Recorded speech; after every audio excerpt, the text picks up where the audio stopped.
Assalomu alaykum qadrli kanalimiz qatnashchilari, aziz obunachilar. Bugun sizlar bilan men psixolog, coach, motivator, trener Gulnoz Yakubjanova shoshqaloqlik mavzusida gaplashmoqchiman siz bilan. Xo'p, shoshqaloqlik bu nima va bu bizga qanaqa zararlari bor? Nimaga biz shoshqaloq bo'lmasligimiz kerak? Nimaga biz sabrni o'rganishimiz kerak? Mana shular haqida inshaalloh chiroyli suhbat quramiz. Shoshqaloqlik bu o'z-o'zidan shaytondan, sabr esa iymondan, ya'ni rahmondan hisoblanadi. Nega? Chunki Qur'oni Karimning deyarli barcha suralarida sabrli bo'linglar, sabrni o'rganinglar deb qayta-qayta Allohning eslatma qilgani bejizga emas. Ya'ni bizga Allohim sabrli bo'lishni da'vat qilyapti. Sabrli bo'lsakkina biz go'zal ne'matlarga erisha olishimizni, qachonki bizga kelgan sinovlarga, bizga kelgan qanaqadir qiyinchilik deymizmi, muammo deymizmi, qanaqadir savollarga biz o'zimizni sabrimiz bilan, go'zal bir sabr bilan natija bera olishimizni anglashimiz kerak. Agar biz boshimizga deylik nimadir tashvish tushdi, nimadir ish tushdi, unga shoshqaloqlik bilan o'y xayollarni tezda tarqoq holatda yomon gumon bilan, noto'g'ri o'y xayollar bilan, qo'rquvlar bilan boshqaradigan bo'lsak, biz albatta o'sha narsani tortib olamiz. Deylik, misol uchun bugun oylik oldingiz, deylik 1 million oylik olasiz. Mana shu 1 million oylikni oldingizda ko'chada ketayotganingizda topolmay qoldingiz, sumkangizdan topolmay qoldingiz yoki yo'qolib qoldi, nimadir bo'ldi. Ana shu paytda siz o'ylangki, ongingiz tushunsinki, qalbingiz ochilsinki, o'sha pul yo'qolgani bejizga emasligini, bekorga aytilmagan. Illat izlaganga illatdir dunyo, hikmat izlaganga hikmatdir dunyo deb bekorga aytilmagan. Sababi siz agar o'sha vaziyatda pulingizni yo'qotgan joyingizda voy nimaga yo'qotdim, voy essizgina pulim, bir oylik topgan daromadim, endi nima qilaman, endi qanday yashayman, bir oy qanaqa qilaman degan уже panika, bu уже shoshqaloqlikdan-da. Mana shunaqa panika boshlandimi, уже sizga kelish kerak bo'lgan kattaroq ne'matlar siz to'sib qo'ygan bo'lasiz. Chunki Allohim bitta ne'mat berishdan oldin, bitta go'zal yaxshilik berishdan oldin, bitta katta natija berishdan oldin sinab olar ekan. Bu dunyoni sinovli dunyo deb ataymiz. Aslida sinovli dunyo nima degani? Mana shu ne'mat kelishdan oldingi sinov nazarda tutiladi. Ya'ni sizga katta ne'mat bermoqchi-da Alloh.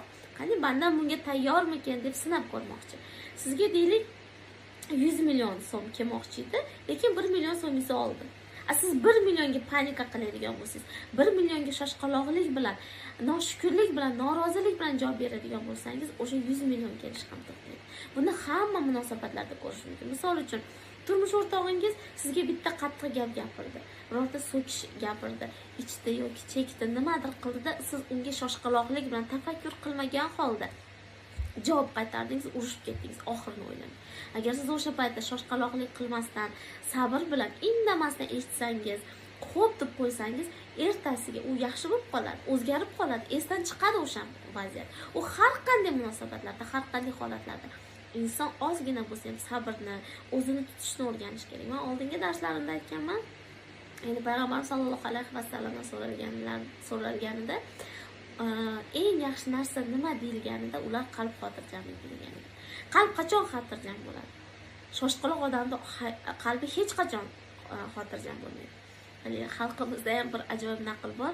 Shoshgan qiz erga yolchimas, bekorga emas, shoshilmaslik kerak. Shoshilmaslik, xotirjamlik bilan hamma narsani hal qilish, xotirjamlik bilan qabul qilish, sabr bilan qabul qilish, ishoning, bizni katta natijalarga olib chiqadi. Haqiqatdan katta natijalarga.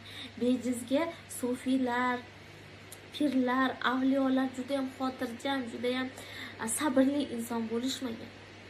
Ayyub raziyallohu anhu sabrini eslang. Butun tanasi qurt bosib ketganda, og'zigacha qurt yemirib ketganda ham sabr qildi u zot. Ana shunda hamma ne'mat qaytarib berildi u zotga. Ortig'i bilan qaytarib berildi. Demak, biz birinchi o'rinda sabrni o'rganishimiz kerak. Har qanday vaziyatda, har qanday insonda. Deylik, shunaqa paytlar ham bo'ladi, o'chirda turibsiz, navbatda turibsiz. Shuncha odam bor oldingizda, lekin sabrsizlikdan ichida yorib o'tishga harakat qilasiz, oldinroq harakat qilasiz. Yoki mashina haydayapti-da, oldinroq borishga harakat qilasiz. Natijada mana avariyalar ko'payadi. O'sha joyiga 5 minut oldin bordingizmi, 5 minut keyin bordingizmi?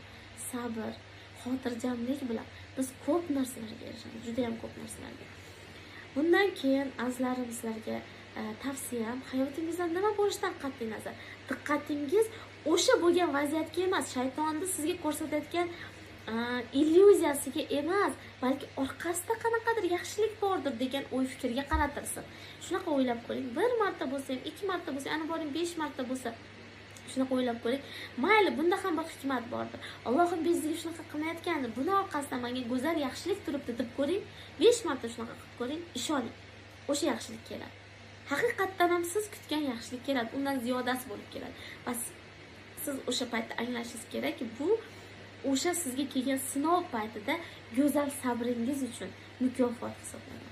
Meni hayotimda juda ham ko'p bo'lgan, juda ham yaqinda ham bo'ldi. 10 minut oldin ham shunaqa vaziyat bo'ldi, lekin men sabr bilan, go'zal bir xotirjamlik bilan qabul qildim. Alhamdulillah, natijasi ham uzoq kuttirmadi. Pul bilan bog'liq edi bu. Ya'ni o'sha pul o'tkazayotganimda bitta qizimga, administratorimga men ko'p o'tkazdim, mendan yechib oldi, lekin unga tushmagan. Natijada men o'sha o'rtada ma'lum bir qism pul yo'qolib qoldi. Lekin men bunga nima qilmadim, e'tibor bermadim, chunki bildim, demak bundan ko'prog'i kelar ekan, demak Allohim degan fikr keldi. Mana hech qancha o'tmay o'rniga ko'proq pul bo'lib tushdi. Bu oddiygina misol. Bunaqa misollar juda ham ko'p.